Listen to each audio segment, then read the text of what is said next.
Welcome to the Superpowers for Good show. I'm your host, Devin Thorpe. Today's guest, Abhi Nangia, founder of Better World Ed, has created a curriculum that subtly teaches empathy, along with math, reading, and science. He'll also share insights about his superpower, holding open, hard, and vulnerable conversations, and how that helps change the world.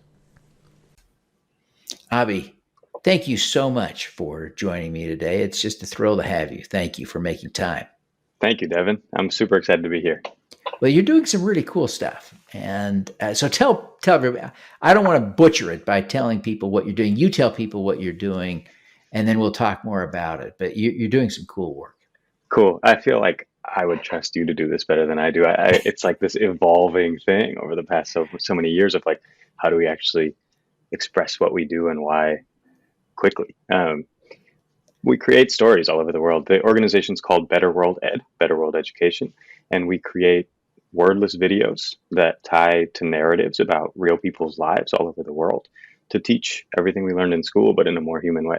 So the whole idea is just to humanize the learning journey for all of us, including you and me, in a way that brings learning to life and makes it something that's accessible for a kid.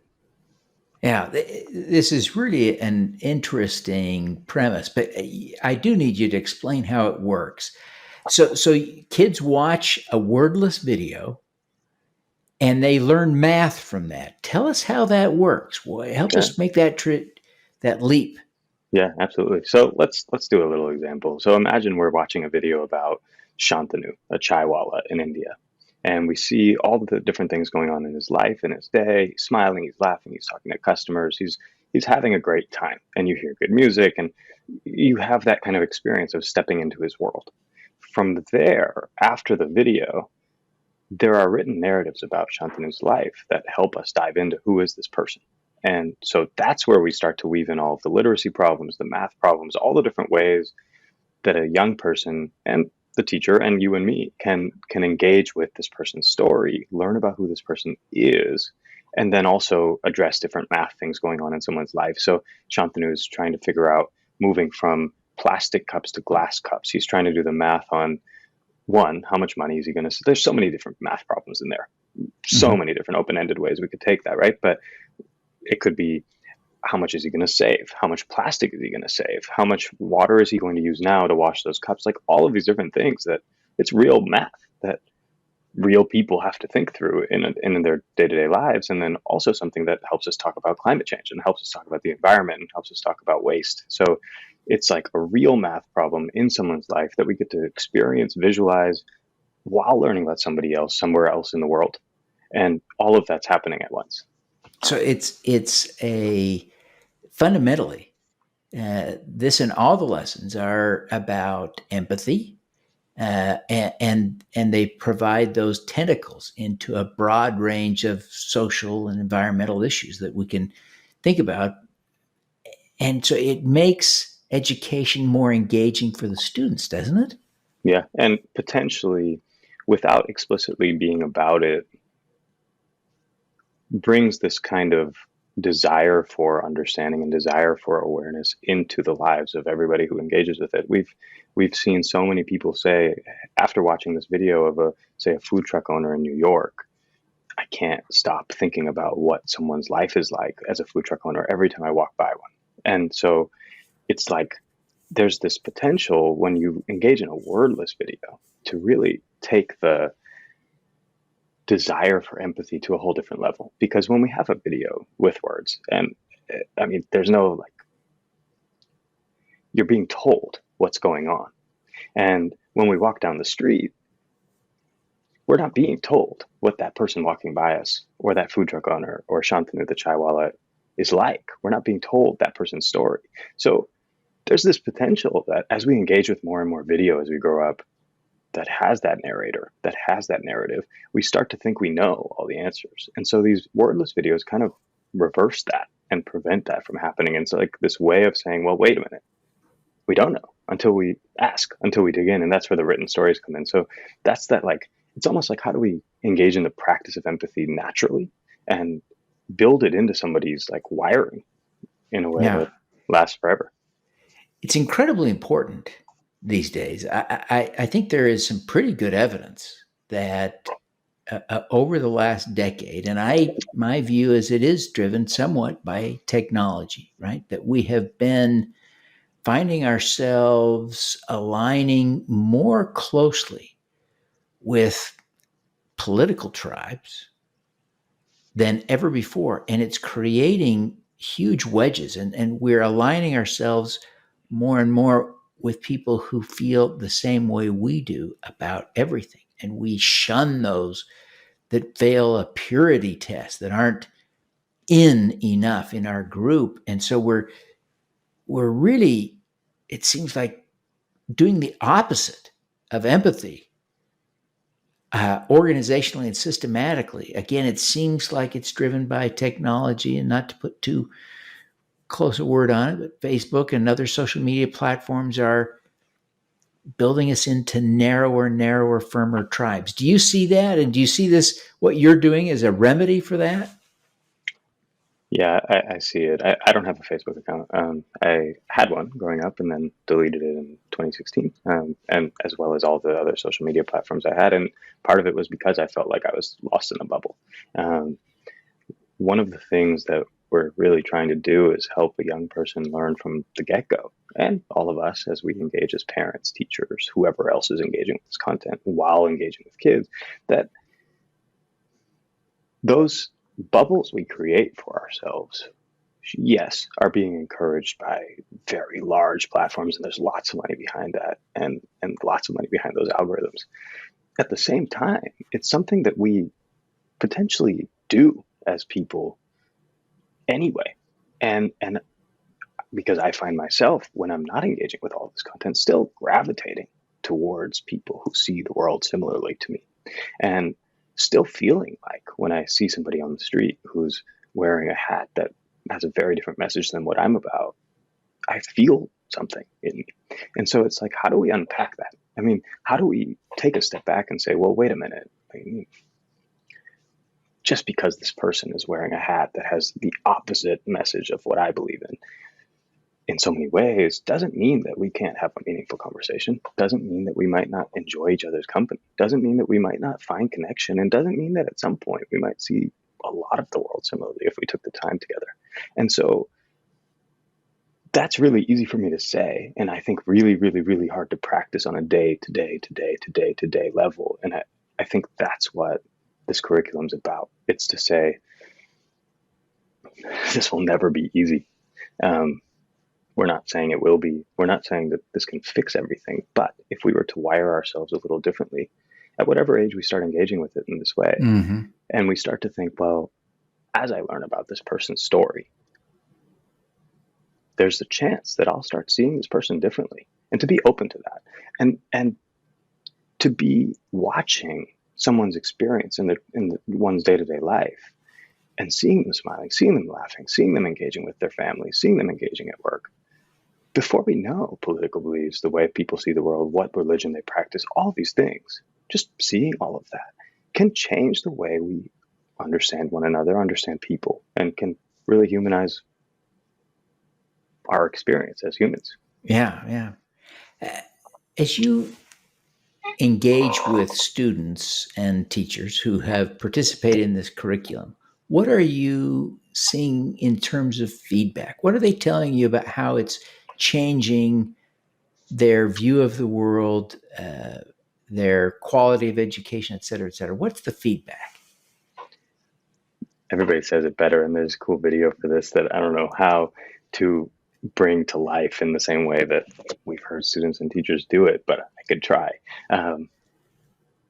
It's powerful. I mean, I found myself just tearing up and crying in classrooms watching things happening, because there's these moments of like, you hear a fifth grader or a group of fifth graders or third graders or seventh graders saying, I never, ever thought I would start to wonder about people in this way. Or I can't find myself now walking by, as we talked about earlier, a food truck owner without wondering, well, who is this person? And so now when I go get my food, I'm also curious about this person's life. I want to engage. I want to ask questions. I no longer have this feeling of, oh, that person just does this because that's all they could do. And so there's like the unpacking happening for a fifth grader of choices in life that we make about profession, about what does it mean to have a fulfilling, meaningful life that we're hearing now, like 8-year-olds talking about and discussing. And so I can only imagine now longitudinally what's going to happen to that person when they're 15, 20, 30, thinking about like what career choices to make. And maybe we would have people who are really pursuing a dream and in a meaningful way and thinking about plastic and glass cups and thinking about, and so we'll hear students saying like, I want to do something and I want to think about how to make that happen meaningfully. I want to think about how to pursue my life in that kind of way. And kids will say it in such different ways, but there's this beauty in this consistent like desire to understand what that means and not an answer to like, I'm going to make it. I mean, I know what I'm going to do. It's like, there's the curiosity of, I want to figure out how to do that. And it's like, there's a humility in there too. So it's like, when I was a kid, when I was 10, I had all kind, or 15, I had all kinds of answers. I thought I knew. I mean, at 20, I thought I knew. At 24, I thought I knew how to fix these big problems in education. And I think it's like that unpacking for that kids are doing at such a young age that I wish I had had in a more meaningful way. And that I'm getting now through our curriculum, through these experiences where it's like, we don't have the answers. Yeah. But together we could actually figure it out. It's interesting that you have come upon something that I feel I have come upon in a very different way. But this is, I've stopped counting, but I've done about 1,300 episodes of this show, so I've talked to a lot of people.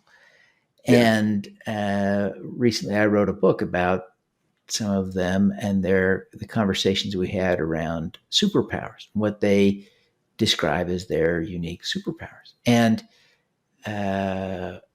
it was really profound for me. And one of the things that kept coming up over and over again in different ways is connecting with other people, empathy, love, and it comes up in lots of different ways. And I realize these are really fundamental skills that, when I think back to, my early education, I don't have any recollection of any education around empathy.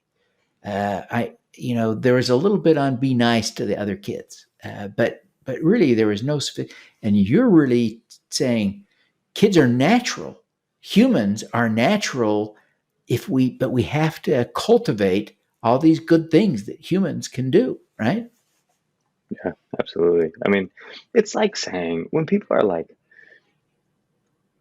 I'm trying to think of a solid example for this, but when people will say something like, I don't know, we're naturals at it, so it should just be happening. And so it's like human, I'll hear this sometimes. It's like human nature that we do bad things because look, it's happening. And we'll have this conversation of kind of like, wait a minute, but did we practice all those other things? Like, can we talk about all the examples that are happening in school of the competitive nature of things and like how we're trying to do better than each other, and then think about like, how does that impact that person? And now like, show me the experiences we're having where kids are really learning to wonder about each other, to care about each other, practicing that in school. It's really not happening at any kind of scale and with any kind of depth. And so it's this like, everyone has this superpower inside. And it's just this question of, do we actually focus on cultivating that desire to understand one another? Because at the end of the day, if we want to have a shot at actually addressing all of these huge, massive systemic problems, it's going to take everybody working together. Like, there is no person out there who has some like beautiful, magical answer. That's just not a thing. Yeah. Well, Abhi, what do you think of as your superpower? Devin, I have no idea. I struggle with figuring out how to grow this organization. I wonder sometimes if I'm the right person to be doing it. Like, there's so many. It's hard to get past that sometimes, to think like, what is my superpower? Something I've heard often is actually the ability to have these kinds of like open, hard, vulnerable conversations with people, and seeing that turn into something meaningful for the other person and myself. Yeah. So I think there's an element of like, I mean, we make these stories about people all over the world, and we have video footage of people like brushing their teeth, like praying in a situation where they've never let anybody into that room with them to pray. Like, and we're there, and we've met for like 24 hours or less, and are doing all of these things. It's like, yeah, we're literally filming somebody like waking up from bed who would have never let like anybody in their room. So I think it's this kind of I don't know, like there's no, it just, if we just live wholly and like express that with somebody and are vulnerable and open, people open up. So I don't know Yeah. what that is. I don't know if it's a superpower as much as like there's like a gift and a curse there, because half the time it leaves me with this feeling of like, I don't know, what is this good? Like, should we be living this way? Like, is this, Yeah. because I don't see it so much. So it's like, I don't know, is it weird that I'm just like open to having a, I don't know, 2 hour discussion with somebody I just met at a cafe about some of the hardest things going on in my life? Like, Yeah. I don't know. Yeah. I don't know Yeah. what to make of that. Yeah. It seems like it's an essential element of empathy. What you're talking about, this openness, this being vulnerable and eliciting vulnerable moments from people. It seems to me, though, that that ability is driving your impact, right? That's driving what you do. Thousands and thousands of kids have seen some of these videos, and their lives are being touched by that. Right? They're being changed by being able to empathize and understand people better. So, how do you see yourself? You talked about it, getting some interesting video. Tell us more about how it's helping you actually succeed to use this approach. The video or Well, I'm the, thinking in terms of your superpower, right? In terms of your ability to connect with people, to be open, to elicit the vulnerable moments, that superpower, how is that helping you with what you're yeah, doing yeah, and having impact, doing good? yeah, absolutely. I think it's like a big factor of why I studied cultural anthropology in school. Is this like desire to have this kind of way of engagement with people.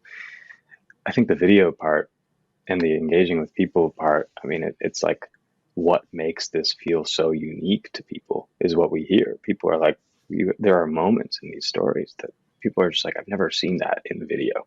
Like, I would have never thought to see like a family in rural Indonesia crying together during Ramadan and like spending this time forgiving one another and celebrating with each other and thanking each other while we're filming it. Like, most people are just like, how did this happen? Like, is this really happening? Was this staged? And we're like, no, this is, we were just there. And so I think it's like this, we found, and I say we because our team is out doing the same thing. And I think everybody who's filming has the same, on our team has the same kind of like superpower. Mm-hmm.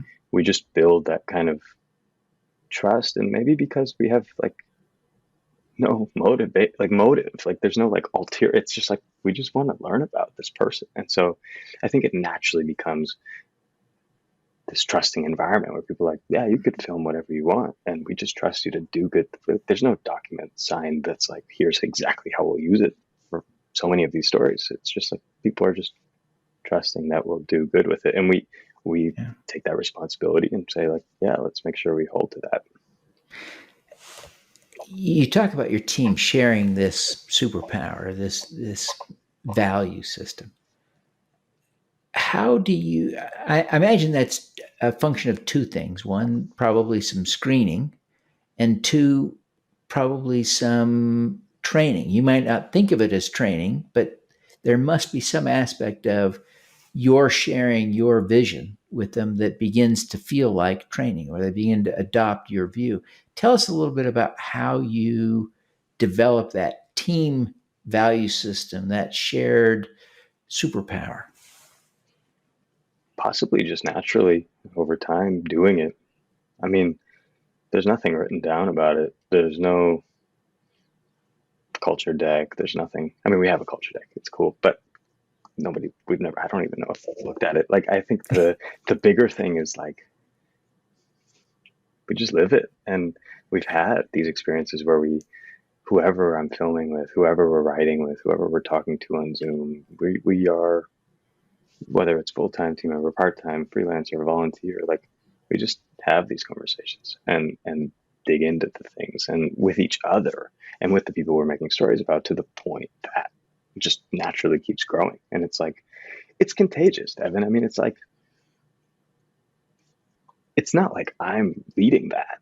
I'm just part of it. And so whoever we work with is also doing that. And so I'm like, oh, whoa, Wayne or Lauren, like you've just shared so much of yourself. And I feel the magic of that. And I feel the value in that. And then I do the same. And so it's not like I'm always the first one to jump at having that moment. It's also like it builds on one another's sharing and being open. So I think one of the things you're saying, and you correct me where I'm wrong, but I think what you're saying in part is that to help others develop this approach, you have to implement that approach, right? You have to be vulnerable with other people. You have to share. Sometimes that even feels like you may be oversharing, but by developing that ability to share, to be vulnerable, you invite others to share and be vulnerable, and you establish that and build on that superpower of, empathy and vulnerability. Am I thinking about this right? Am I understanding what you're saying? I mean, if I had the answer to that, it'd be amazing. I don't know. I mean, very likely. And also, I feel like there's this element of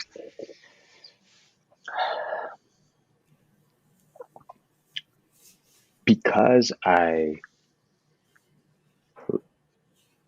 share in that way and because I'm around people who do that, I've had moments where people are like, I would have never expected to say what I just did to you.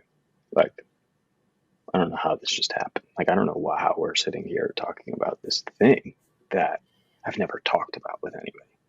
And I'm sitting there like, yeah, same. It's not like this is something I like, same. I'm confused too. Like, I don't know how this just happened. But that feeling is real for me. It's like every time I'm like, I don't know how I just said that, but I Yeah. did to this person I just met. And so it feels like by inviting, there's like an unspoken, and it ties to the wordless video thing. There's like an unspoken emotion that can be shared amongst people, I think. And you can pull a lot from a wordless video and the feelings of people without needing words, without needing narration. And in the same way, I think with two people engaging, you can have that same kind of connection, especially in person, where you find yourselves open and trusting and able to share. And in doing that, there's kind of this like, it grows for both people beyond that moment to the point that the next time it's like a little less scary and a little less scary. And I think so there's this kind of like, the only way to cultivate this kind of superpower is to just keep doing it, even when it's uncomfortable. And I've had moments where I'm like, I don't know, like that was really weird to say or share, but I did. And it feels better now. And in the same way, the other person will share the same thing. So I don't know.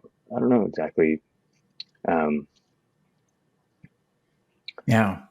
Well, it's clearly a profound idea you're sharing, and a profound principle, a profound superpower. And I really appreciate you taking the time to share it. And it's interesting how that connects, I think, pretty directly to your work.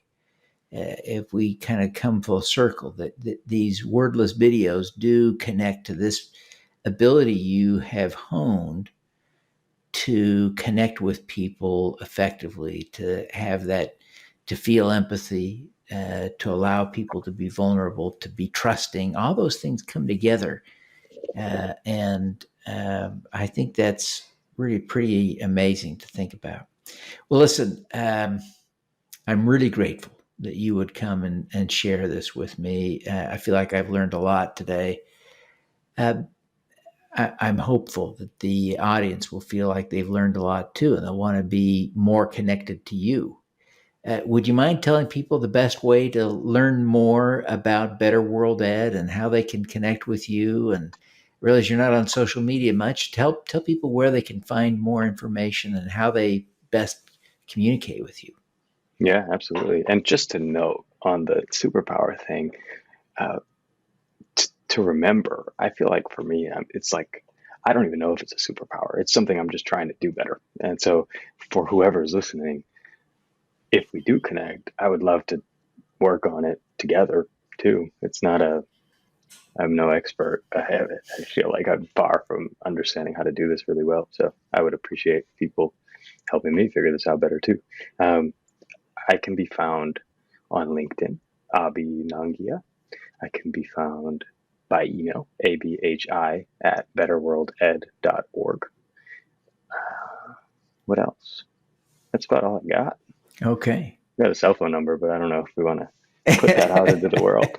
I don't want you to feel obligated.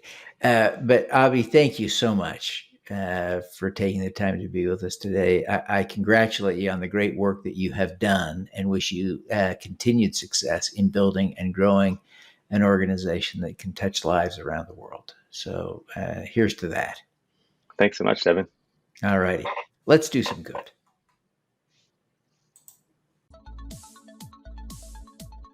Thank you for tuning in to the Superpowers for Good show.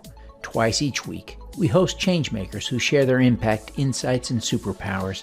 Don't miss another episode. Subscribe today at superpowersforgood.com. That's superpowers, 4, good.com. Be super empowered. Get your copy of the book, Superpowers for Good, as an ebook, audiobook, paperback, or hardcover edition via your favorite online retailer. Interested in having me speak to your company, organization, or association? Visit devinthorpe.com. Then let's talk. Now, keep using your superpowers for good.